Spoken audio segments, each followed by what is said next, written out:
인사드리겠습니다. 임마누엘. 네. 오늘 날씨가 참 가을 날씨였습니다. 이번에 결혼 새신랑 한번 보시죠.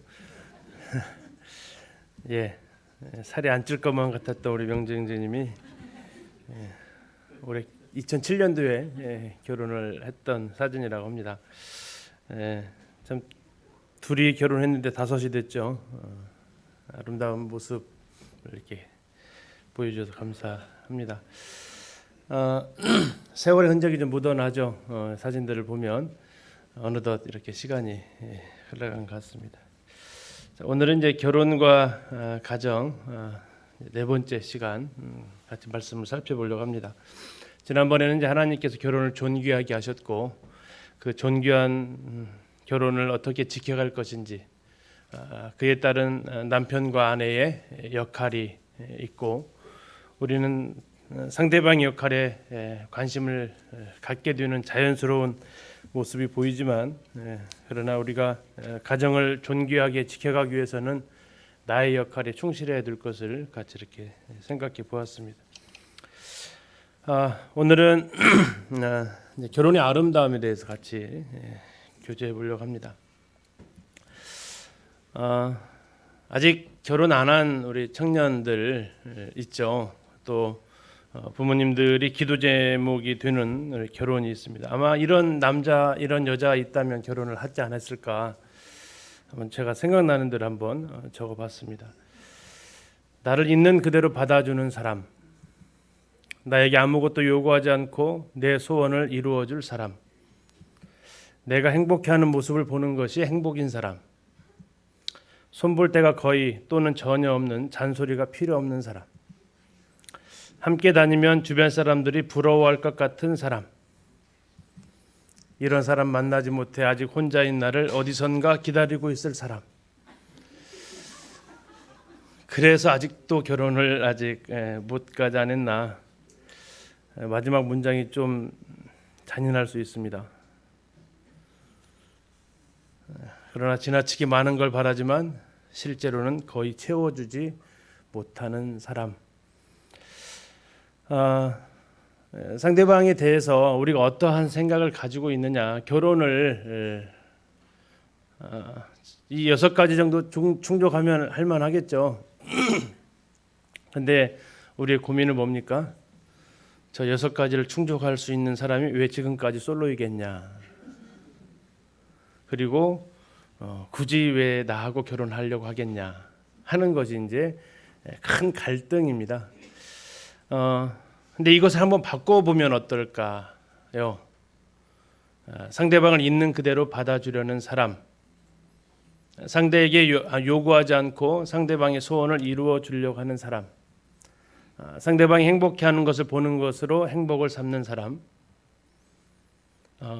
정말 손볼 때가 많이 있지만 사랑스럽게 내가 가꾸어 갈 수 있는 사람, 함께 다녀줌으로 그에게 행복을 줄 수 있는 사람. 근데 또 이런 사람들 다 결혼을 했죠. 문제는 뭐겠습니까? 내가 결혼에 대해서 한번 어떠한 이상을 꿈꾸고 있는가 하는 것들입니다. 결혼을 왜 하려고 하는지, 또 내가 왜 안 하고 있는지, 결혼을 통해서 무엇을 얻고자 하는지, 과연 그것은 하나님 말씀에서 말씀하는 것과 같은 맥락인지를 우리가 같이 이런 시간을 통해서 살펴보려고 합니다. 오늘은 결혼의 아름다움에 대해서 같이 일단 좀 살펴보도록 하겠습니다. 결혼이 왜 아름다운가? 함께 가는 동반자가 있다라는 것, 또 함께 성장해 간다, 그리고 함께 하나 되어 간다라는 그 부분을 이렇게 좀 살펴보려고 합니다. 결혼의 아름다움은 하나님께서 계획하신 모습 속에서 찾아볼 수 있습니다. 사람은 하나님의 형상으로 지음 받았죠. 그런데 창세기 1장에 나와 있는 그 하나님의 형상대로 지음 받았다고 할 때 하나님은 어떻게 얘기하시냐면 우리의 형상을 따라 우리의 모양대로 이렇게 얘기하십니다. 거기에 나와 있는 우리라는 단어는 단수입니까? 복수입니까? 복수죠. 둘 이상입니다. 그래서 거기에 나와 있는 우리의 형상을 따라 했을 때 우리라는 단어는 삼위일체 하나님을 보여주고 있는 모습이죠. 그래서 사람은 삼위일체 하나님의 형상을 따라서 지음을 받았습니다. 삼위일체 하나님 형상을 따라서 지음 받았다는 것은 사람이 혼자 살 수 없게 되어져 있다라는 겁니다. 사람은 관계 속에서 살아가도록 하나님께서 창조하셨고, 그래서 하나님께서 유일하게 창조하신 것 중에서 보시기에 아름답지 못했다고 했던 것이 아담의 독처하는 것이었습니다. 아담이 혼자 있는 것은 하나님께서 보시기에 좋지 못하다라고 이야기를 하셨습니다. 왜냐하면 사람이 존재했을 때 그 근본 바탕이 삼위일체 되신 관계 속에서 하나 되어져 가시는 하나님의 모습 속에서 지음 받았기 때문입니다. 그런데 창세기 2장에서 나와 있는 하나님께서 직접 말씀하신 아담의 독처하는 것이 좋지 못하다라고 하셨을 때 그 좋지 못하다라는 그 말씀은 창세기 2장입니다. 인류의 첫 범죄는 몇 장에서 나옵니까? 창세기 3장에서 나오죠. 그러니까 2장에서 나와 있던 사람이 독처하는 것이 좋지 못하다라는 그 말씀은 죄가 들어온 모습이 아니라는 겁니다. 죄가 들어오기 전에도 사람이 독처하는 것은 좋지 못하다 하신 것이 하나님의 말씀이라는 것입니다. 우리는 거기에서 두 가지를 생각해 보려고 합니다. 먼저 그가 처해 있는 상황입니다. 자, 그가 있는 장소가 어디입니까? 에덴 동산이죠. 예, 거기는 죄가 없는 곳입니다. 완벽한 곳입니다. 파라다이스라고 합니다. 낙원이라고 합니다. 자, 그러한 곳에 살아도 혼자 살면 어떻다고요? 좋지 못하다라는 겁니다. 죄가 없는 세상에 살아도 혼자 사는 것은 아름답지 못하다라는 것입니다. 죄가 없는 그 세상에서도 사람은 도와야 될 사람이 필요하다라고 하나님은 말씀하십니다. 두 번째, 아담의 개인적인 상황입니다. 아담은 혼자 독처하는 것이 좋지 못하다는 말씀을 하셨을 때 그는 죄를 지은 상태가 아니었습니다. 범죄 이전이었습니다. 죄를 짓기 이전의 그의 모습에서도 그는 온전하지 못하다라는 것입니다. 돕는 배필이 필요하다라는 말씀은 창세기 2장에서 기록하고 있습니다. 그가 죄를 지었기 때문에 돕는 배필이 필요한 것이 아니었다라는 것입니다. 그렇게 에덴 동산과 같은 낙원 같은 죄가 들어오지도 않은 죄의 유혹이 있지도 않은 그런 환경 가운데에서도 사람은 돕는 배필이 필요했고 또 완전하고 완벽한 조건을 갖춘 사람임에도 돕는 배필이 필요하다라는 것입니다. 그렇다면 오늘날은 어떻습니까? 에덴 동산과 비교한다면요. 얼마나 죄의 유혹이 많습니까? 얼마나 죄가 더 영향력이 강하게 역사하고 있습니까? 이런 가운데서 혼자 살아간다는 것이 어떻겠습니까? 얼마나 많은 죄의 유혹 가운데 넘어갈 수 있겠습니까? 또 아담의 개인적인 상황과 나의 상황을 한번 비교해 본다면 그는 하나님의 형상대로 지음받은 정말 흠없는 흠결 없는 완벽한 사람이었습니다. 오늘날 나의 모습은 어떻습니까? 그에 비하면 정말 더 연약한 상태입니다. 그럼에도 불구하고 아담에게 돕는 배필이 필요했다면 나에게는 돕는 배필이 얼마나 더 필요하겠는가라는 것입니다.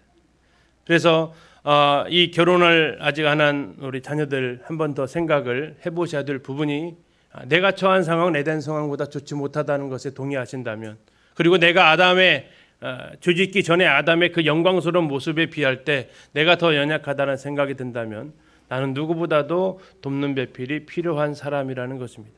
남자만 그렇습니까? 여자도 동일합니다. 남자나 여자나 다 하나님의 형상을 따라서 지음받았다고 창세기 1장에서 말해주고 있습니다. 그래서 우리는 서로가 서로에게 돕는 배필로서의 또 서로 연약함을 보호해주는 사람으로서의 상대방이 필요하게 지음을 받은 것입니다. 그러한 혼자 독처하는 것이 좋지 못하다라는 것의 해결 방법을 하나님께서는 어떻게 해결하셨습니까? 내가 그를 위하여 돕는 배필을 지으리라 하셨습니다. 혼자 사는 문제를 해결할 수 있는 그 대안이 무엇이라고요? 하나님이요? 아니라고요. 돕는 배필이었다고요. 예, 하나님께서는 돕는 배필을 통해서 남자가 혼자 독처하는 것이 좋지 못한 부분을 해결해 주셨습니다. 그래서 하나님께서는 인생을 살아가는 데 있어서 남자에게는 여자를 주시고 여자에게는 남자를 주셔서 인생을 살아가는 동반자로서 인생을 살아가는 소중한 파트너로서 주셨다라는 것입니다. 사람이 혼자 독처하는 것이 좋지 못하다 하나님 말씀하셨습니다. 하나님이 좋지 못하다 하시는데 내가 자꾸 좋다고 우기는 것은 무슨 상황이죠? 내가 하나님보다 더 지혜롭다라는 판단입니까? 그렇지 않습니다. 하나님이 좋지 못하다 하는 걸 좋지 못하다 말할 수 있고 하나님이 좋다 하는 것을 좋다 말할 수 있는 것이 우리가 하나님에 대한 기본적 신앙의 모습일 것입니다. 아무튼 우리는 하나님께서 디자인하신 결혼은 함께 가는 돕는 배필이 있는 이러한 아름다움이었다라는 것입니다. 두 번째, 결혼이 아름다운 이유는 함께 성장해 가기 때문에 아름답다 할 수 있겠습니다. 부부는 완성된 작품이 아닙니다. 결혼하면 완성된 모습이 아닙니다. 부부는 오히려 완성을 향해서 나아가는 모습들입니다. 자, 그러는 가운데에서 우리가 결혼을 할 때 반드시 보아야 될 것은, 그리고 결혼을 할 때 반드시 갖추어야 될 것은 내면을 볼 수 있는 아름다움입니다. 그러나 오늘날 결혼정보회사 같은 데 한번 보십시오. 내면의 모습을 소개하고 있습니까? 그렇지 않습니다. 온갖 스펙들로 외적인 것들로 다 치장하고 있습니다. 일단 뭐 키부터 시작해서 직업이 무엇이고 수입이 얼마나 되고 어떤 아파트를 소유하고 있고 어떤 이런 유형적인 것들로 그들의 스펙을 쌓아가고 마치 상품 시장에 내놓는 것처럼 이런 사람과 어울리는 사람을 찾아가는 듯한 이러한 모습을 보이는데, 이게 안타까운 것은 교회 안으로도 조금씩일까요? 상당히 많이 영향력을 끼치고 있다라는 것입니다. 우리는 성경에서 계속해서 봅니다. 여호와는 무엇을 보신다고요? 중심을 본다고요. 그런데 우리의 핑계거리는 뭡니까? 그 앞에 나와 있는 구절이죠. 사람은 외모를 보거니와. 그래서 사람은 당연히 외모를 보는 겁니까? 그래서 그것이 정당화되는 것입니까? 이건 우리의 그렇게 봐도 된다라는 것을 정당화시키는 것이 아닙니다. 그것은 하나님께서 사무엘에 가셨던 말씀이고 사무엘한테 부탁하는 것입니다. 사무엘아, 외모를 보지 마라. 나는 외모를 이미 버렸다. 너도 나같이 무엇을 보라는 얘기입니까? 너도 나같이 중심을 볼 줄 알아야 된다. 하나님의 시각으로 볼 수 있는 것이 바로 그 사람의 내면을 보는 건데요. 우리 속담에 뭐라고 있습니까? 10길 물속은 알아도 한 길 사람 속은 모른다라는 거죠. 잘 모릅니다. 아무리 살아도 잘 모르시죠. 또 부부 같이 20년 30년 어느덧 저도 20년을 넘어가는데 잘 모르시죠. 그게 사람의 마음속이에요. 그러나 모르기 때문에 포기하는 게 아니라 우리가 이 영혼을 볼 줄 아는 그 내면을 볼 줄 아는 안목을 위해서 기도하셔야 됩니다. 자, 사람의 내면에 있는 모습은 무엇을 통해서 나타납니까? 직업을 통해서 나타나나요? 수입을 통해서 나타납니까? 아닙니다. 무엇을 통해 나타납니까? 말과 행동을 통해서 나타납니다. 이게 초등학교 2학년 때 배우는 내용입니다. 초등학교 2학년 교과서를 통해서 거기에 학습 목표가 되어져 있습니다. 인물의 말과 행동을 통해 성격을 알아봅시다. 이렇게 나와 있어요. 그 사람이 말하는 거, 그 사람이 행동하는 걸 보면 학교에서도 초등학교 2학년도 뭐 할 수 있다고요? 그 사람의 내면의 모습을 알 수 있다고요. 성경 하나님께 말씀하십니다. 사람이 가득한 것이 입 밖으로 나온다고 얘기하고 있습니다. 그런데 우리는 이 내면의 모습을 잘 안 보려고 하고 또 볼 줄을 잘 모릅니다. 왜? 외모에 속으면. 그래서 우리가 기도할 것은 그 사람의 내면을 볼 줄 알게 해주십시오. 그 사람과 함께하는 대화 속에서 또 그 사람의 하는 행동 속에서 그 사람의 속사람을 보게 해달라고, 그리고 그 속사람을 볼 수 있는 안목을 갖게 해달라고 하나님 앞에 기도해야 되는 것입니다. 더 봐야 되는 것은 뭡니까? 그 안에 그리스도께서 사시는가 하는 것입니다. 그 안에 성령께서 계시는가 하는 것입니다. 타고난 성품, 중요합니다. 타고난 성격 잘 고쳐지지 않습니다. 그러나 거듭난 생명은 그 타고난 성품을 고칠 수 있는 능력을 가지고 있습니다. 그리고 타고난 성품은 한계가 있습니다. 우리가 내면을 본다라는 것은 그 사람의 성격을 보는 부분도 당연히 있지만, 그러나 더 중요한 건 그 안에 누가 계시는가 하는 것입니다. 그 안에 사탄이 자리하고 있는가, 그 안에 성령께서 자리하고 있는가 하는 것이 우리가 또한 놓쳐서는 결코 안 될 내면의 부분입니다. 자, 그리스도인의 결혼이라고 했을 때 성령께서 내주하시는 것은 당연한 거라 한다면 성령께서 내주하신다고 해서 그들의 인격이 다 동일한 것은 또한 아니라는 것입니다. 그래서 그 사람의 행동을 보십시오. 그 사람의 말을 보십시오. 그것은 그 사람의 우리가 인격을 볼 수 있는 우리가 안목을 갖게 된다라는 것입니다. 그러면 완벽할까요? 없습니다. 예, 완벽하지 않습니다. 그 사람의 행동과 말을 통해서 흠없는 모습을 찾으라는 것이 아닙니다. 적어도 그 사람의 말과 행동을 통해서 그 사람 안에 추구하고자 하는 삶의 목적은 우리가 알아볼 수 있다라는 것입니다. 그 부분은 이따 뒤에서 좀 더 말씀을 드리겠습니다. 자, 그래서 우리는 서로의 부족함을 채우고 연약함을 보호해 줄 배우자가 필요합니다. 완벽한 사람을 찾으라는 얘기가 아닙니다. 그 내면에 추구하는 것을 찾아가는데 그런 과정에서 우리가 아름다운 것은 그 사람의 오늘의 모습보다 어떤 모습이요? 내일의 모습이 더 기대되는 아름다움입니다. 그게 성장의 아름다움이죠. 씨가 심겨져 있으면 싹씨 나고 새순이 돋고 이파리가 돋아나고 열매가 맺힙니다. 이게 단순간에 되어지는 것은 아니잖아요. 이 부부가 결혼하고 성인이 되어서 결혼하지만 결혼하는 그 과정이 그러한 열매 맺히기까지 많은 시간이 필요하다라는 것입니다. 근데 그때 중요한 게 있습니다. 뭐가 중요하냐면 노란색으로 색깔까지 칠해놨습니다. 같이 한번 읽어보실까요? 시작. 옆집과 비교하지 마십시오.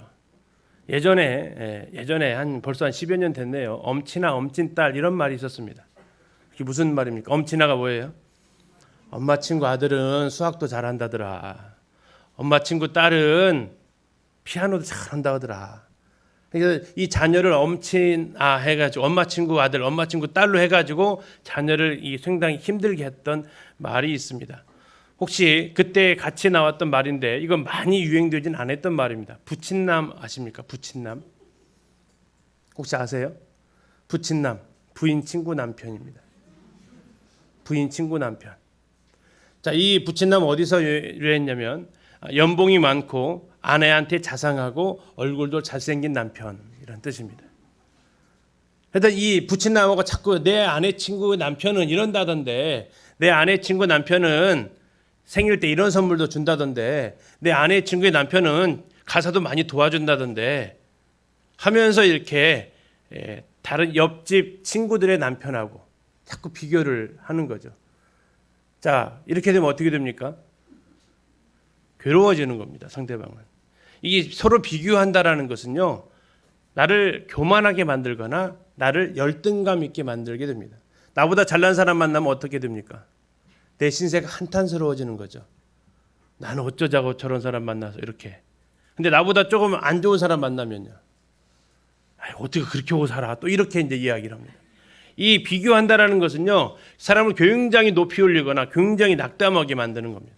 우리가 유일하게 비교할 수 있는 건 누구라고요? 어제의 나라는 거예요. 어제의 나. 어제의 내 모습과 비교하는 거죠. 그래서 이 부부의 모습도 동일하다라는 겁니다. 어제의 우리 부부의 모습하고 오늘의 부부의 모습이 더 성장해 가는 것이 아름다운 것이라는 겁니다. 옆집 나무랑 비교하지 마시고, 내 친구 남편하고 내 친구 아내하고 비교하지 마시고 어제의 모습, 작년의 모습보다 올해의 모습이, 오늘의 모습이 더 우리가 성장해 간다는 것은 그리스도를 닮아가는 그 모습 속에서 우리가 아름다움을 발견할 수 있다는 겁니다. 어떤 아름다움입니까? 어떤 성장입니까? 주님께서 우리에게 부부의 관계를 통해서 보여주고자 하셨던 그 모습이 있다는 거였습니다. 그게 뭡니까? 그리스도와 교회의 관계를 보여주는 것입니다. 그래서 우리 형제님들은 시간이 흐를수록 그리스도의 냄새가 나야 됩니다. 그래서 우리 자매님들은 시간이 흐를수록 무슨 냄새가 나야 돼요? 교회의 냄새가 나야 되는 겁니다. 그리스도의 냄새가 난다는 게 무슨 뜻입니까? 아내를 사랑한다라는 것입니다. 교회의 냄새가 난다는 게 무슨 뜻입니까? 남편에게 순종한다라는 것입니다. 근데 갈수록 이게 다 어렵습니다. 그렇죠? 시간이 갈수록 사랑이 뜨거워져 갑니까? 식어져 갑니까? 시간이 갈수록 남편에게 순종되어져 갑니까? 자꾸 이겨먹게 됩니까? 그래서 우리는 자꾸 싸우죠. 왜 순종 안 하냐고, 왜 사랑 안 하냐고. 이 갈등이 아니라 이게 자꾸 남과 비교해 가면서 이 잣대를 거기다 들이대기 때문에 옆집 남편에게 들이댔다가 이제는 내 남편에게 자꾸 들이대니까, 아내에게 들이대니까 이것이 계속 아름다운 성장이 아닌 아름다운 깎아내림이, 아름답지 않죠? 참 부끄러운 깎아내림이 작용하면서 우리가 서로 이런 안타까운 상황 가운데 들어가게 됩니다. 결혼의 아름다운 세 번째는 함께 하나 되어 간다라는 것입니다. 함께 하나 되어 간다. 전에 이제 제가 제 동료 그 후배의 그 웨딩카를 한번 몰아준 적이 있습니다. 딱 한 번 있었는데요. 그 형제 웨딩카를 이렇게 공항까지 태워다주면서 제 차로 이렇게 태워다주면서 얘기를 한 게 있었습니다. 웨딩카 예전에, 지금은 잘 모르겠습니다. 뭐 운전 안 해봐서, 웨딩카에다가 그 와이퍼에다가 이렇게 장갑을 끼웠습니다. 기억나세요? 그래서 이제 그 괜히 또 왔다 갔다 하게 하잖아요. 이렇게 왔다 갔다 이게 장갑을 끼고 흰색이 왔다 갔다 하게 됩니다. 이 그런 장면을 보면서 이렇게 그 신랑된 형제한테 얘기를 했습니다. 내가 뭐 오래 살아보진 않았지만 결혼 생활 해보니까 결혼이 이 서로 마주 보면, 서로 이렇게 마주 보면서 하게 되면 서로 이렇게 자꾸 요구가 생기더라. 그런데 결혼이라는 이렇게 보니까 와이퍼를 작동하는 걸 보면서 서로가 같은 곳을 향해서 나아가는 것이 결혼의 아름다운 모습이더라. 부부가 서로 간을 이렇게 얼굴을 떠져가 쳐다보게 되면 상대방에게서 무엇인가 자꾸 요구하는데, 그러나 우리가 같은 목적을 향해서 나아가다 보면 서로가 돕는 역할을 해줄 수 있더라라는 것들을 얘기해 준 적이 있었습니다. 부부란 무엇입니까? 같은 곳을 바라보며 함께 손잡고 나아가는 사람들입니다. 그것이 그 아름다운 사진들을 이렇게 보면 황혼역에 손잡고 둘이 걸어가는 그 모습들의 사진을 보면 참 아름다운 모습이 보여집니다. 물론 마주 앉은 모습도 아름답지만 보통 선을 보러 가서도 선 볼 때 하나의 팁이죠. 마주 보고 앉지 않습니다. 이게 대각선으로 앉아야 됩니다. 왜 그렇죠? 마주 보면 싸우자는 겁니다. 이게 협상, 이게 서로 그 협상하고 이렇게 하면서 뭔가를 이렇게 나에게 유리한 것을 빼서 오려는 그런 인상을 줍니다. 그래서 상당히 좀 날카로운 인상이 더 강합니다. 이 비스듬히 앉으면요, 그러한 이 부드러움을 줍니다. 옆모습 통해서. 하물며 같은 방향을 둘이 손잡고 나아가는 모습은 참 아름다운 모습을 주는 것입니다. 그래서 부부의 중요한 것 중에 하나가 인생의 목표가 같은가 하는 것입니다. 이 서로 부부가 다르면 함께 동반자로 살아갈 수 없습니다. 그 아모스 3장 3절에 보면 하나님께서 이런 말씀을 하십니다. 두 사람이 뜻이 같지 않은데 어찌 동행하겠으며, 이렇게 얘기하십니다. 다른 번역은 이렇게 나옵니다. 두 사람이 길을 같이 간다면 미리 약속되어 있는 것이 아니겠느냐. 또 다른 번역에는 두 사람이 미리 약속하지 않았는데 그들이 같이 갈 수 있겠느냐. 두 사람이 합의하지 아니하고서야 함께 걸을 수 있겠느냐 라고 이렇게 아모스 3장 3절을 다르게 번역을 하는데 그 맥락은 동일합니다. 두 사람은 동행하는 데 있어서 반드시 서로 우리가 어디로 가자라는 목적지가 정해져야 한다는 것입니다. 근데 목적지가 서로 다르면 어떻게 됩니까? 한쪽은 끌려가는 것입니다. 한쪽은 끌고 가는 것이고요. 그건 정말 양쪽 두 사람에게 다 참 되게 어려운 것입니다. 거기까지 가는 것만도 쉽지 않은데 끌려가고 끌어간다면 그건 정말 더 어려움을 주는 거죠. 그래서 부부가 삶의 목표가 동일한 삶을 살아가는 게 우리가 나그네길 인생길에서 함께 손잡고 갈 수 있는 아름다움입니다. 손잡고 가는데 한쪽에서 안 간다고 막 손을 막 빼려고 그러고 한쪽은 어떻게든 끌어가려고 손을 막 강제로 끌려가는 그 모습을 사진으로 한번 담아보십시오. 얼마나 고통스러운 모습이겠는가. 서로 함께 손잡고 가는 아름다움을 성경은 이야기하고 있습니다. 그렇게 하기 위해서 성경에서 늘 말하고 있는 것은 삶 전체를 통틀어서 배우자와 결혼 관계에 가장 높은 우선순위를 두어야 한다라는 것입니다. 결혼 생활에 가장 어려운 것들, 또 예전에 나왔던 말이 있죠. 뭐 할 때마다 엄마한테 전화해 가지고 물어보는 남자, 뭐라고 그랬죠? 마마보이. 그래서 엄마, 교수님이 갑자기 이번 시간 결강이라는데 나 이번 시간에 뭐 해야 될까? 하는 훈련, 이게 아이들 초등학교 때부터 훈련 받아진 거거든요. 이 훈련들이 계속 되어지는 거죠. 그러다 보니까 부모에게 과도하게 의존합니다. 그러니까 결혼의 창세기 2장에서 말하고 있는 결혼의 중요한 첫 단추는 뭡니까? 이러므로 사람이 부모를 떠나라고 얘기하죠. 떠날 수 있어야 되는데 떠나지 못한 가운데 결혼하게 되면 부모를 향한 과도한 의존을 하게 되고, 또 하나 자녀를 낳으면 지나친 헌신을 하게 됩니다. 결혼하기 전에 아내들에게 있어서는 남편이 1순위였는데 결혼하고 나면 1순위가 어떻게 된다고요? 남편이 금메달에서 내려옵니다. 이제 은메달로 내려옵니다. 그러다가 자녀들이 크면서 애완동물 하나를 들여오면요, 그 자리를 또 은메달의 자리에서 또 하나 또 내려옵니다. 어디로요? 동메달로 내려오겠죠. 그러다가 또 이제 아내가 취미 생활하고 그러면요, 또 하나 또 내려옵니다. 이제 어디로 내려옵니까? 목메달로 내려옵니다. 금메달이었던 그 남편이 은메달, 동메달에서 목메달로 내려옵니다. 그래서 한간에 참 씁쓸한 웃음소리가, 이사 갈 때 남자들이 꼭 해야 될 일이 뭐라고요? 강아지 안고 있는 거라는 겁니다. 왜요? 강아지는 버리고 가지 않을 거니까. 그보다 좀 더 심한 사람이 있습니다. 이불짐에 이불 위에 올라타라. 왜 이런 사회적으로 이런 말이 나오고 있습니까? 참 슬픈 거죠. 이 부부관계에 그 다른 것들이 자꾸 끼어들어오는 것들이 참 부부관계를 어렵게 만든다는 겁니다.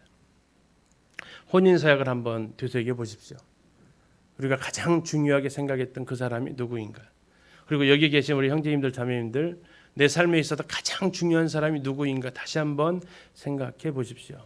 그리고 그 자리에 내 자녀들이 차지하고 있다면, 그리고 그 자리에 우리 부모님이 차지하고 있다면 이제 그분들을 하차시켜 주십시오. 그리고 그 옆자리에 정말 나와 무촌인, 여보가 무슨 뜻이라고요? 같을려 보배 보자, 보배 같은 사람, 그 사람을 앉혀주십시오. 당신이 뭐라고요? 당신, 여보, 당신 마땅당히 몸신입니다. 내 몸입니다. 그 사람을 앉혀주십시오. 그것이 가정의 행복의 가장 중요한 첫 출발이 됩니다. 좋은 아빠가 되고 싶고 좋은 엄마가 되고 싶다면 그것은 좋은 아내, 좋은 남편이 되는 것이라고 이 가정생활에 대해서 얘기하시는 분들은 늘 한결같이 이야기합니다. 자녀들의 모습은, 자녀들의 기대는 부부가, 엄마 아빠가 행복해하는 모습을 보는 게 자녀들에게 줄 수 있는 최고의 선물이라는 거죠. 부부가 싸우면, 저희 가정도 싸우는 모습을 잘 안 보여주려고 하는데 그동안 많이 싸우지는 않습니다. 근데 이 부분들에 대해서 아이들은 갑자기 조용해집니다. 부부들의 언성이 높아지면 아이들은 갑자기 조용해집니다. 이런 모습들은 아이들이 긴장하고 있는 것이고요. 자식들이 싸우면 말려줄 사람이 있잖아요, 부모가. 근데 부부가 싸우면 누가 말려줍니까? 이제는 이제 공황 상태로 들어가는 것입니다. 그래서 부부가 행복하게 사는 것이 아이들을 가장 정서적으로 안정된 가운데 키울 수 있는 모습입니다. 그래서 아이들 앞에서 안아주고 아이들 앞에서 해주는 그런 말들이 더 필요한 것입니다. 배우자만이 채워줄 수 있는 그 자리를 자녀들한테 바라지 않는 것, 이것이 결혼의 아름다움을 계속해서 지켜나가는 것입니다. 다시 한번 우리가 정리를 해봅니다. 이 결혼의 아름다움은 무엇입니까? 함께 갈 수 있는 동반자가 있다는 것입니다. 그리고 그 동반자는 어떤 사람입니까? 성장해 가는 사람이라는 것입니다. 오늘의 그 모습보다 내일이 더 좋을 사람인 것입니다. 그리고 그 부부의 아름다움은 무엇입니까? 그 둘이 닮아간다는 것입니다. 하나 되어 간다는 것입니다. 우리 기린노교회 부부 콘테스트를 한번 해보았을 때 남편과 아내가 가장 많이 닮은 사람을 꼽으면 아마 그분들이 제일 잘 사는 분들일 겁니다. 누구 생각되세요? 형제님과 자매님 그렇게 닮으신 분 하면 누구실까요? 다 지금 자기를 추천해 주길 바라시는 것 같으세요. 네, 궁금하죠? 한번 투표 한번 해보고 싶죠. 가장 닮은 부부가 누굴까? 근데 이제 그 등 위로 나오시는 분들 때문에 투표는 어려울 것 같아요. 한번 가서 한번 바라보십시오. 서로가 닮아가게 되어져 있다라는 것입니다. 그래서 우리가 하나 되어가는 아름다움, 가장 그 남편과 아내의 자리는 누구도 채워줄 수 없는 그 자리입니다. 그래서 그것을 회복시켜 주시는 것이 가정의 또한 제일 우선순위가 되겠습니다. 오늘 또 한 가지는 이제 결혼식에 대한 부분입니다. 혼인 서약을 하죠. 요즘은 결혼을 잘 안 하려고 합니다. 현대인들이 참 안타까운 부분인데요. 얼마 전에도 봤더니 요즘 더 어려워서 나 계속 이대로 살겠다 하는 것이 미혼 청년들 57%가 그렇게 나는 계속 혼자 살 거다라고 이렇게 설문조사 나왔고 결혼하겠다는 것은 20여 %밖에 나오지 않았습니다. 현대인들이 추구하는 사랑은 동거 괜찮다. 그러나 결혼은 글쎄 안 하겠다. 연애는 좋지. 하지만 결혼은 안 돼. 그 추구하는 목적이 뭡니까? 낭만적인 사랑, 로맨틱한 사랑을 하고 싶어 합니다. 영화에서 그렇게 그려지고 있고 드라마에서 그렇게 보여지고 있잖아요. 그런데 헌신적인 사랑을 원하지는 않습니다. 이게 안타까운 게 뭐냐면 늘 전래동화가 마지막 엔딩 장면이 뭡니까? 결혼하고 끝나는 거예요. 결혼하고 끝나는 거. 그 뒤에 삶은 잘 안 보여주죠. 왜 안 보여주는지는 모르겠지만 이 뒤의 모습을 잘 안 보여주는데 그래서 그 연애하고 그 달콤한 모습만을 자꾸 보다 보니까 결혼에 대해서 내켜하지 않는 것 같습니다. 현대인들은 로맨틱한 사랑을 제일 중요하게 여기고 있습니다. 이것은 대중매체가 계속해서 주고 있는 메시지이기도 합니다. 그래서 그들은 그것을 계속해서 접하는 우리 청년들은 이 시대의 젊은이들은 결혼이 반드시 로맨틱한 사랑이 토대를 이루어야 한다고 생각합니다. 적지 않은 청년들과 교제를 하면 뭐라고 그 백기사 증후군 있어요. 신데렐라 증후군 같은 게 있어요. 딱 봤을 때 딱 오는 것이 있어요. 저는 무슨 말인지 이해가세요? 예, 그렇죠. 필이 꽂혀야 된다라는 첫눈에 반한다라는 그 사랑을 왜 나에게는 안 올까 하는 뭔가 이렇게 탁 찌릿찌릿한 게 오와야 되지 않냐라는 이런 것들을 추구하고 이게 오지 않으면 당신 아니야, 당신도 아니야, 이 자매도 아니고 이 형제도 아니고 왜 안 꽂힌다라는 거죠. 두 번, 세 번 만나봐도 이게 안 와닿는다. 이게 지금 어디서 주고 있는 메시지냐라는 거죠. 드라마 속에 있는 커플들은 다들 그렇게 지나가다가 부딪혀가지고 막 책 떨어져가지고 책 주워주면서 손 만지면서 막 그렇게 하면서 막 그 배경음악 깔려주면서 막 그런 장면들 나오니까 나도 괜히 그러한 장면들을 그 한때 대학생들 청년들이 책 많이 들고 다녔잖아요. 이렇게 왠지 그런 영화 속의 장면을 자꾸 꿈꾸는 듯한 로맨틱한 장면, 낭만적인 장면을 꿈꾸는 듯한 그리고 그것을 자꾸 추구하다가 그런 사랑을 나도 해보고 싶은 그런데 그런 사랑이 현실에서는 뭐 전혀 없다고는 말 못하겠지만 거의 없는 일들입니다. 그런데 결혼은 그런 로맨틱한 사랑이 바탕을 두어야 된다고 생각하다 보니까 이게 그 다음의 문제입니다. 로맨틱하게 사랑을 했어요. 정말 첫눈에 반했어요. 정말 찌릿찌릿했어요. 얼마 가요? 얼마 가냐고요? 10년 가요? 10년 봐도 얼굴만 보면 막 설레요? 아니죠. 우리 심리학자들이 분석을 했다는 거 아닙니까? 얼마 간다고요? 길어야 1년 6개월 간다고요. 길어야. 그렇게 되면 이제 특히 이제 아이 낳고 막 바쁜 생활에서 화장하는 맨 얼굴 보고 민낯을 본다 그러죠. 이런 보고 하면 어떻게 돼요? 이제 관심사가 흔히 남자들 하는 말로 이 잡아놓은 물고기라는 그런 개념 자체로 이렇게 그런 표현으로 되어져 버린다라는 거죠. 이 결혼을 어떻게 그런 말로 비속한 말로 이렇게 표현하는지를 모르겠습니다만 그렇게 되다 보니까 이제 누가 예뻐 보입니까? 사무실에 있는 직장 동료가 예뻐 보이는 거죠. 늘 아름답게 하고 다니니까 예쁘게 화장하고 다니니까. 그래서 오피스 와이프라는 사무실 부인이라는 이런 얘기까지도 등장하는 이게 오늘날 사회의 현실입니다. 왜요? 정말 사랑하고 찌릿찌릿해서 결혼했는데 이게 오래 안 간다고요. 감정적인 것이 그렇게 충만하게 오래 가지 않는다고요. 이 세상에 있는 사람들도 1년 6개월, 2년, 3년 넘어가서 가면 그건 심각한 거라고. 자연스러운 게 아니라고요. 그러는 가운데에서 로맨틱한 사랑을 추구하는 사람은 무엇을 찾아 나선다고요? 또 그런 감정을 찾아 나선다고요. 그렇게 하면서 무슨 일이 벌어집니까? 가정이 깨어지는 것입니다. 흔히 말하는 바람나는 일들이 일어나는 거죠. 왜? 사랑의 토대를 거기에다 두면 그렇다라는 것입니다. 그래서 한때 그 유명 배우에서 40대에 결혼한 남자 여자들이 남자친구 여자친구 하나 있는 건 당연한 것으로 드라마가 꾸며졌지 않습니까? 없는 사람은 굉장히 이상한 사람으로 이렇게 표현되기까지 하는 참 안타까운 모습을 드라마를 통해서 세태를 반영하고 있기도 했습니다. 성경에서 말하고 있는 이 결혼은 그러한 것들을 말하고 있지 않습니다. 그것이 없다라고는 하지 않겠습니다. 그것이 전부가 아니라는 것입니다. 사랑에 있어서 낭만적인 에로틱한 또는 로맨틱한 이런 것들이 분명히 있습니다.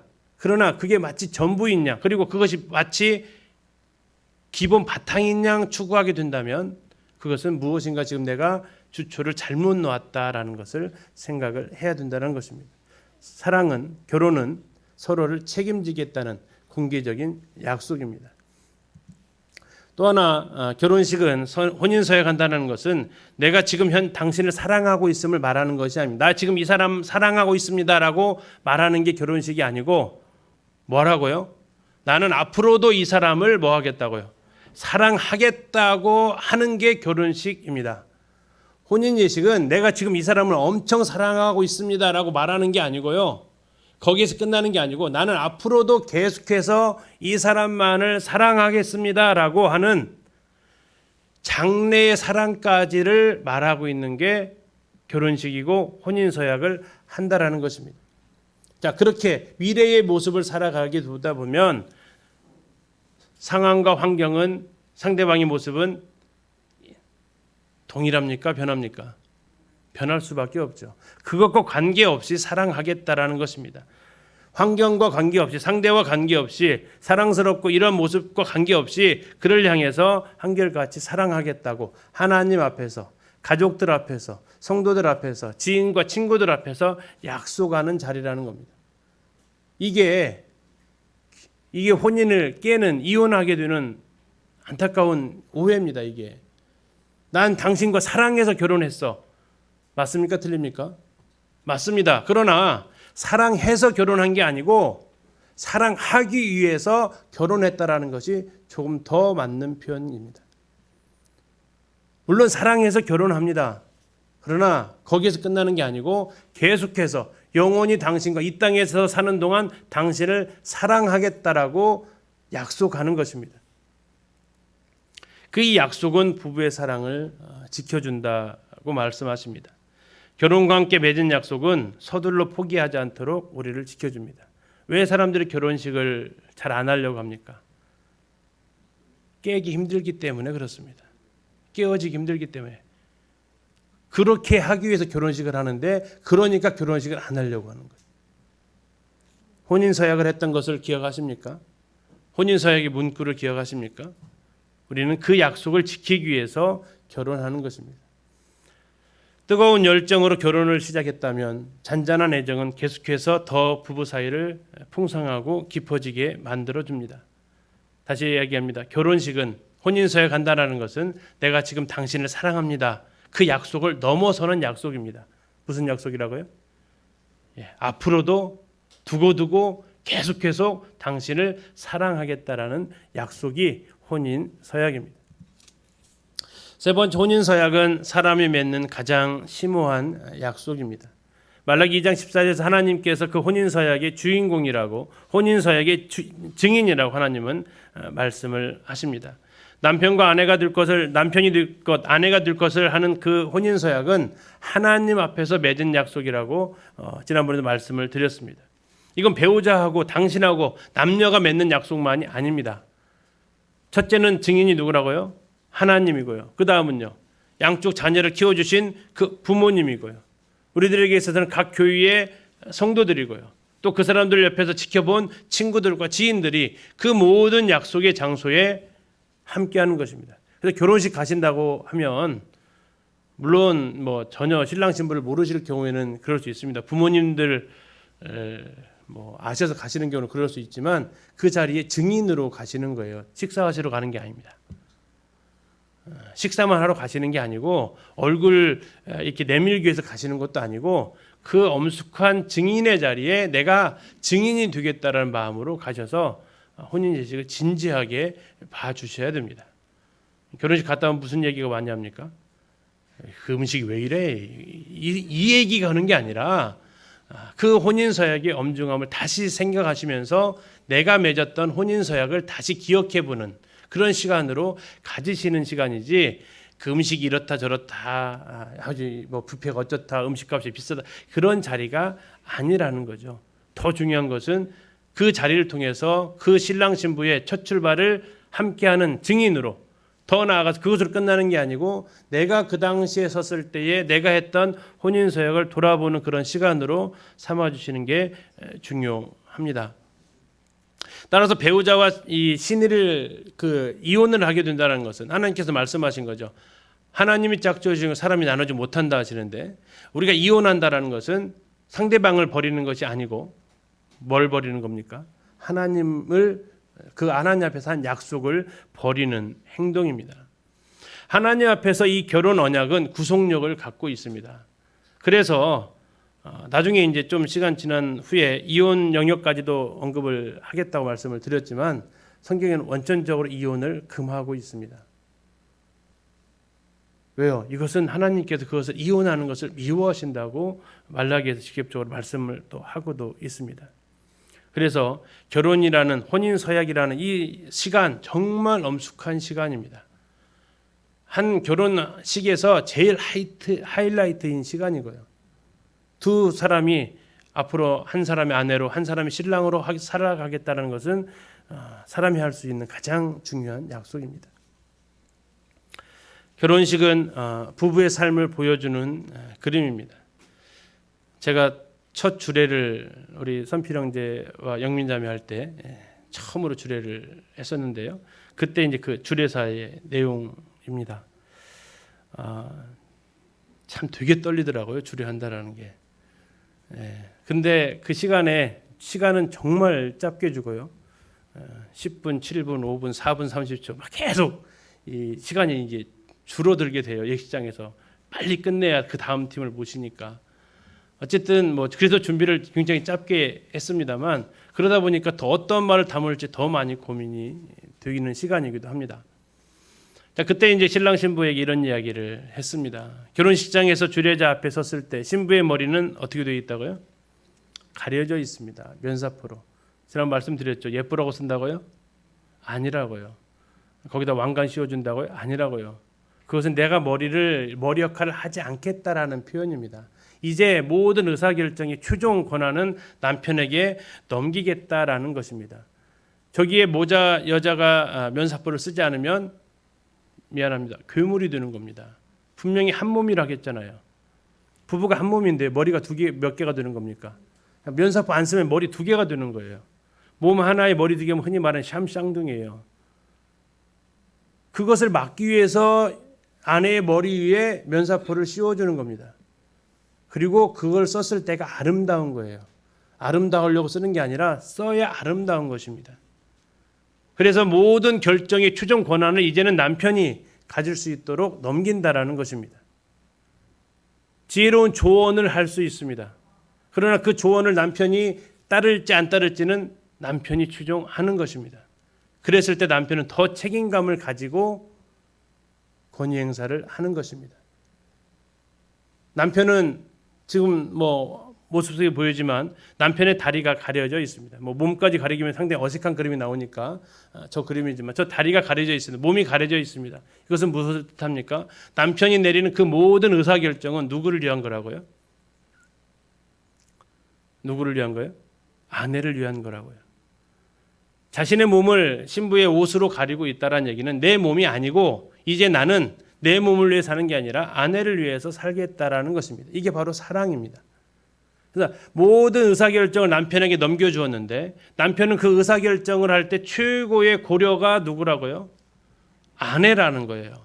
그래서 아내는 기꺼이 그 의사결정에 순종을 하는 것입니다. 남편은 기꺼이 자신의 모든 권한을 포기한 아내를 위해서 아내를 사랑함으로써 결정을 하는 것입니다. 이게 시간이 지나면서 머리에 있는 스카프가 내려옵니다.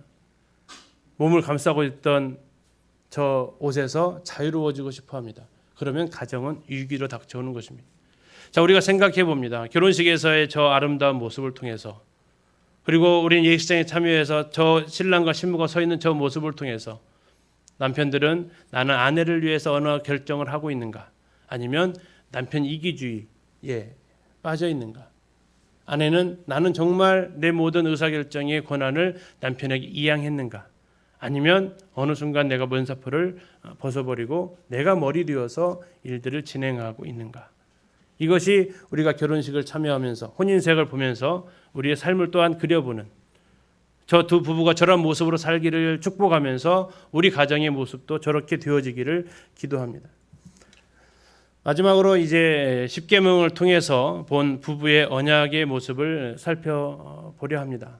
하나님께서 십계명을 통해서 이스라엘 백성과 언약을 맺으셨습니다. 그 언약은 예레미야나 에스겔을 통해서 보았을 때 남편과 아내의 관계처럼 맺어진 언약임을 우리는 성경에서 확인할 수 있습니다. 결국 저 모습은 우리가 결혼 생활에서도 살펴볼 수 있다라는 것입니다. 자, 십계명 중에 제1계명이 뭡니까? 예, 써 있죠. 너는 나 외에는 다른 신들을 내게 두지 말라. 이게 결혼 생활 1계명입니다. 결혼 생활 1계명 뭡니까? 남편 외에는 다른 남자 안 됩니다. 아내 외에는 다른 여자 안 됩니다. 과합니까? 당연합니까? 너무 이기주의입니까? 이거 당연한 거 아닙니까? 그거 하려고 결혼했죠. 그래서 결혼한다는 것은 뭡니까? 모든 남자들을 향해서 눈을 감겠다라는 거고, 문 여자들을 향해서 눈을 감겠다라는 그 약속입니다. 그래서 하나님께서 이스라엘과 언약을 맺기를 원하셨는데 그 언약의 1순위가 뭐라고요? 너는 나 위에 다른 신들을 내게 두지 마라. 이것은 부부로 출발하는 두 사람에게 있어서 제일 중요한 것입니다. 남편이 1등이라고요? 아내가 1등입니까? 유일합니까? 예, 유일해야 된다는 거죠. 여자 여러 사진 중에서 아내 사진을 제일 위에다 놓는다는 겁니까? 아니죠. 다른 모든 여자의 사진을 치운다라는 것입니다. 하나님은 우리를 신앙생활하는 데 있어서 다른 사람과 경주자로 뛰기를 원하지 않으십니다. 하나님은 그 레이스에서 혼자 뛰기를 원하시는 겁니다. 그래서 하나님을 전보다 더 사랑하는지, 하나님을 전보다 내가 덜 사랑하는지가 이게 비교의 대상이지, 내가 저 신보다 하나님을 더 사랑하고 그게 아니라는 겁니다. 하나님이 유일한 나의 섬길 신이라는 겁니다. 다시 말하면 아내와 남편은 내 생에 있어서 유일한 남자요, 유일한 여자라는 것입니다. 그래서 하나님 예수님께서 이 땅에서도 유일하게 결혼을 중지할 수 있는 이유가 바로 저 1번 계명을 어기면 하라가 아니라 할 수 있다라고 하시는 것입니다. 왜요? 가장 치명적인 것을 어겼기 때문에 그렇습니다. 저 사이에 누가 들어오는 것을 막아서는 안 됩니다. 자, 그러면서 아까 했던 말씀을 다시 드립니다. 너는 나 위에, 남편 위에, 자식들이 그 자리를 차지하지 않게 하십시오. 하물며 애완동물이 그 자리를 차지하지 않게 하십시오. 애완동물 밥을 챙겨주면서 남편 식사는 알아서 먹으라고 하는, 없죠? 없으니까 제가 크게 얘기할 수 있어요. 저도 성도님들은 그러지 않으실 거라 알기 때문에. 반려견들, 반려동물들은 챙기면서 정말 사랑하는 남편, 사랑하는 아내에 대해서 등한히 하는 이러한 모습은 결코 허용될 수가 없는 것입니다. 세태를 반영하듯 강아지를 안고 있어야 이사 갈 때 편안한 남편 상상하지 마십시오. 그 자리를 누구한테 줄 수 없는 것입니다. 그래서 많은 일꾼들은 운전할 때 그 옆자리 다른 여자를 앉히지 않는다고 하지 않습니까? 적어도 아내의 자리 아니면 비워두거나 아니면 다른 남성을 앉히지, 그 자리에 다른 여자를 앉히지 않는다고 합니다. 아내를 향한 하나의 예의가 되죠. 그 자리는 비워두는 것입니다. 다른 자리로 채우지 않습니다. 두 번째 교훈은 뭡니까? 너를 위하여 새긴 우상을 만들지 말고 그것들에게 절하지 말고 그것들을 새기지 말라. 이게 부부관계에 어떻게 연결이 될까요? 사람들이 왜 우상을 섬깁니까? 누구를 위해서요? 네, 자기를 위해서 섬깁니다. 그래서 우상은 섬기기가 편합니다. 자기가 목적이에요. 그런데 하나님은요. 자, 우상을 위해서 내가 존재합니까? 나를 위해서 우상이 존재합니까? 나를 위해서 우상이 존재합니다. 자, 하나님은 나를 위해서 하나님이 존재하십니까? 하나님을 위해서 내가 존재합니까? 그게 우리를 힘들게 하죠. 하나님이 나를 위해 있어야 되는데 내가 하나님을 위해 있어야 되니까 이게 자꾸 주인에서 충돌을 일으키는 거죠. 근데 하나님은 말씀하시는 거예요. 두 번째, 너를 위해서 우상을 새기지 말아라 하라고. 자, 남편을 갖다가 새기지 마십시오. 남편을 디자인하려고 마시라고요. 남편을 내가 원하는 모양으로 깎아내지 마시라고요. 아내를 내가 원하는 모습으로 디자인하지 마세요. 누구를 위해서 그렇게 하는 겁니까? 결국 나를 위한 거라고요. 그렇게 되면 상대방은 굉장히 힘들어합니다. 아까 이제 결혼 대상자 찾을 때 있는 모습 그대로 받아주는 것을 말씀을 드렸는데요. 그 사람 그대로 존중해 주는 것이 필요한 부분입니다. 깎아내리는 모습, 다듬어 가려는 모습, 이런 것들을 통해서 우리를 서로를 힘들게 할 수 있습니다. 그것은 자세히 한번 훑어보십시오. 나를 위한 거였습니다. 그를 위한 게 아니었습니다. 남편과 아내를 위한 게 아니었고 나를 위한 거였다라는 것을 우리는 그 양심에서 부인할 수 없습니다. 세 번째는 뭡니까? 너는 내 하나님 여호와 이름을 망령되게 부르지 말라. 이건 어떻게 할 수 있겠습니까? 흉보지 마십시오. 남편 흉보지 마시고 아내 흉보지 마십시오. 그런 일들 가끔 하시죠. 혹시 소그룹에서 그렇게 하십니까? 남편을 이렇게 제사상에 올려놓고 이렇게 하십니까? 아내를 제사상에 올려놓고 우리 아내는 왜 이러는지 몰라. 우리 형제님 왜 이러는지 몰라. 혹시 그렇게 하십니까? 안 하실 줄 믿습니다. 남편을 흔히 말하는 그 반찬 안주 소재로 삼지 마시죠. 이것은 그 사람에 대한 도리가 아닙니다. 망령되이 이름을 부르지 않는 것, 그 사람의 이름을 함부로 부르지 않는 것, 이것이 서로 상대방을 향한 최소한의 예의입니다. 적어도 다른 사람을 통해서 형제 아내를 통해서 이런 얘기 들리던데, 자매 남편을 통해서 이런 얘기 들리던데, 이런 얘기가 들려서는 안 되겠죠. 얼마나 그것은 정말 속상한 일이 되겠습니까? 높여주십시오. 그를 세워주십시오. 그럴 때 내가 설 수 있습니다. 마치 내가 정말 부족한 남편하고 살면 내가 올라가는 것 같습니까? 부족한 아내가 내가 데리고 사느라고 힘들다 하면 내가 올라가게 보이십니까? 그렇지 않다라는 겁니다. 왜 그렇지 않죠?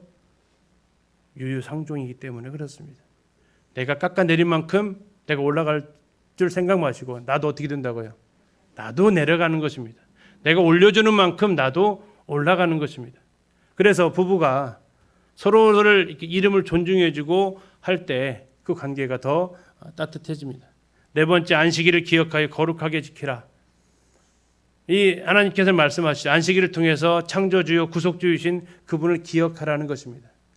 자, 안식일을 기억하여 거룩하게 지키라를 통해서 우리가 어떠한 부부의 모습을 생각해 볼 수 있을까요? 남편과 아내를 기억할 수 있는 그날들을 신경을 쓰시면 좋겠습니다. 그 남편을 생각할 수 있는 것들, 아내를 생각할 수 있는 것들, 우리는 안식일을 통해서 하나님께서 원하셨던 것은 그 날을 통해서 너희들이 편히 쉬고 너희들이 자유롭게 놀고 그걸 원하신 게 아니고 내가 창조주임을, 내가 구속주임을 하나님은 기억하라고 하셨습니다. 우리는 남편과 아내와 관련된 기념일들 또 이런 시간들을 생각하면서 그들을 기억해 줄 때 우리는 참 감사하게 됩니다. 빼빼로데이를 지키라는 게 아니라 빼빼로데이 혹시 선물을 사신다면 제일 먼저 누구 거부터 사시라고요. 다른 남자 다른 여자 저보다 하나도 도움 안 돼요. 일단은 뭐 사라고는 안 할게요. 빼빼로데이가 별로 좋은 날은 아니니까. 그래도 혹시한다면 아내와 남편 것부터 챙겨보시면 좋겠습니다. 그리고 다섯 번째 계명이 내 부모를 공경하라입니다. 이것이 하나님과의 관계된 5개 계명인데 서로 상대방의 부모들을 챙겨주셔야 됩니다. 남편들은 처가를, 아내들은 시가를. 내가 내 집 챙기면요, 그것처럼 또 참 그런 것도 없어요, 그렇죠? 양쪽에 부모님이 계시면 용돈을 똑같이 챙겨드리는 것도 중요하고 내 부모처럼 사위가 아니라 아들 됐다고 며느리가 아니라 딸이 되었다고 결혼식장에서는 많이 얘기하잖아요. 아, 나 이제 사위 얻었어가 아니라 아들 하나 더, 딸 하나 더, 이런 마음이듯이 역시 그런 마음으로 자녀를 부모님들이 보내십니다. 그러면 내가 그 역할, 아들의 역할, 딸의 역할을 부모님들에게 해드리는, 왜 지난번에 우리 엄마 생일 때는 20만 원짜리 주더만 내 당신 엄마는 30만 원짜리 이렇게 되면 이건 정말 불행해지는 겁니다. 그래서 상대방이 조금 더 하는, 상대방이 부모를 챙겨줄 줄 아는 이런 모습들이, 또 우리 속담에 있는 것처럼 아내가 예쁘면 뭐 한다고요? 저같은 말뚝 보고 절한다. 그걸 이용해 가지고 아내가 잘해야 그렇게 챙기죠, 이런 얘기를 쓰시라는 게 아닙니다. 그래서 정말 아내와 남편에게 그 부모들을 향해서 이렇게 경의를 표하고, 얼마나 감사합니까? 그렇게 고이 기른 남편, 아내를 내 평생에 함께할 수 있는 사람으로 보내준 거, 거기에 대해서 감사하는 마음으로 우리가 표현할 때, 이 혼인을 통해서, 서약을 통해서 정말 나를 위해서 더 기도해 주실 한 분의 부모님이 더 계시는 겁니다. 우리가 이런 혼인 서약의 모습들을 통해서 또 우리가 하나님께서 디자인하신 결혼의 모습을 같이 이렇게 생각해 볼 수 있습니다. 오늘 여기서 마치겠습니다. 감사합니다.